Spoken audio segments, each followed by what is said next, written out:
અમેરિકામાં હાલમાં હવાઈ મુસાફરી કરતા લોકો માટે એક મોટું સંકટ ઊભું થયું છે અને એરપોર્ટ પર જાણે યુદ્ધ જેવી સ્થિતિ સર્જાઈ હોય તેવા દ્રશ્યો પણ સામે આવી રહ્યા છે. એક તરફ કુદરતી પ્રકોપ અને બીજી તરફ વહીવટી તંત્રની નિષ્ફળતાને કારણે લાખો મુસાફરો ભારે હાલાકીનો સામનો કરી રહ્યા છે. અમેરિકામાં અત્યારે વિન્ટર સ્ટોર્મ આયાનો નામનું ભયાનક વાવાઝોડું ત્રાટક્યું છે, જેમના કારણે મિડવેસ્ટ અને પૂર્વ કિનારાના વિસ્તારોમાં ભારે હિમવર્ષા અને 50 માઇલ પ્રતિ કલાકની ઝડપે પવન ફૂંકાઈ રહ્યા છે. આ કુદરતી આફતના કારણે છેલ્લા 3 દિવસમાં જ 6000થી વધુ ફ્લાઇટ રદ કરવામાં આવી છે અને હજારો ફ્લાઇટ તેમના નિર્ધારિત સમય કરતાં પણ કલાકો સુધી મોડી ચાલી રહી છે. શિકાગો, મિનિયાપોલિસ અને ન્યુયોર્ક જેવા મોટા એરપોર્ટ પર મુસાફરો ફસાઈ ગયા હોય તેવું પણ દેખાઈ રહ્યું છે. પરંતુ મુશ્કેલી માત્ર ખરાબ હવામાન પૂરતી મર્યાદિત નથી. આ સંકટને વધુ ગંભીર બનાવી રહ્યું છે અમેરિકામાં ચાલી રહેલું આંશિક ગવર્મેન્ટ શટડાઉન. ગત ફેબ્રુઆરી 2026થી ડિપાર્ટમેન્ટ ઓફ હોમલેન્ડ સિક્યુરિટી એટલે કે DHA નું જે બજેટ અટવાયેલું છે, જેમના કારણે એરપોર્ટ પર સુરક્ષાની જવાબદારીઓ સંભાળતા TSA એટલે કે ટ્રાન્સપોર્ટ સિક્યુરિટી એડમિનિસ્ટ્રેશનના હજારો કર્મચારીઓને અત્યારે પગાર વગર પણ કામ કરી રહ્યા હોય તેવું દેખાઈ રહ્યું હતું. છેલ્લા 1 મહિનાથી પગાર ન મળવાને કારણે આ કર્મચારીઓની આર્થિક સ્થિતિ કફોડી બની છે અને પરિણામે અત્યારે સુધીમાં 300થી વધુ અનુભવી TSA એજન્ટોએ સામૂહિક રીતે રાજીનામા પણ આપી દીધા છે. એટલું જ નહીં, પણ કામ પર હાજર રહેલા કર્મચારીઓ પણ મોટી સંખ્યામાં માંદગીનું બહાનું કાઢીને રજા પર ઉતરી રહ્યા છે, કારણ કે તેમની પાસે ઓફિસ સુધી પહોંચવાના પેટ્રોલના પૈસા પણ બચ્યા નથી.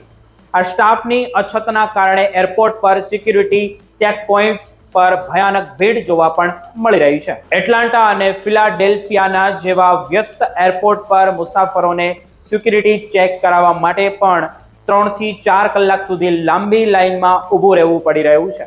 જે મુસાફરો સમયસર એરપોર્ટ પહોંચ્યા છે તેઓ પણ આ લાંબી લાઇનોને કારણે પોતાની ફ્લાઇટ ચૂકી રહ્યા છે.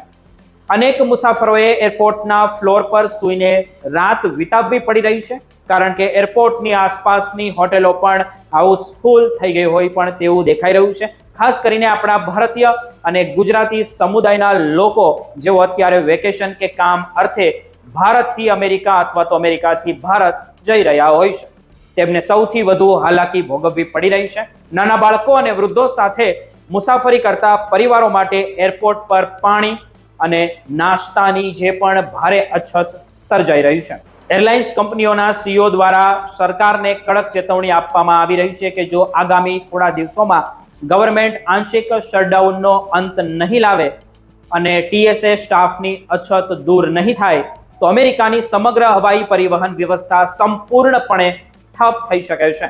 ફેડરલ એવિએશન એડમિનિસ્ટ્રેશનના એર ટ્રાફિક કંટ્રોલર્સ પણ દબાણ હેઠળ છે, કારણ કે તેઓ પણ પગાર વગર લાંબા કલાકો સુધી કામ કરી રહ્યા છે, જે મુસાફરીની સુરક્ષા માટે મોટું જોખમ ઊભું કરી શકે છે.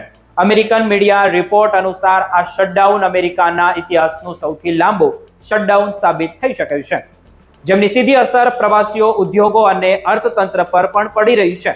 જો તમે પણ આગામી થોડા દિવસોમાં અમેરિકાથી મુસાફરી કરવાનું વિચારી રહ્યા છો અથવા તો તમારા કોઈ સ્નેહીજનો મુસાફરી કરવા આવી રહ્યા છે કે પછી અમેરિકા આવી રહ્યા છે તમને મળવા માટે, તો ખાસ નોંધ લેજો કે એરપોર્ટ પર ફ્લાઇટના નિર્ધારિત સમય કરતાં ઓછામાં ઓછા 4 કલાક વહેલા પહોંચવું હિતાવહ છે.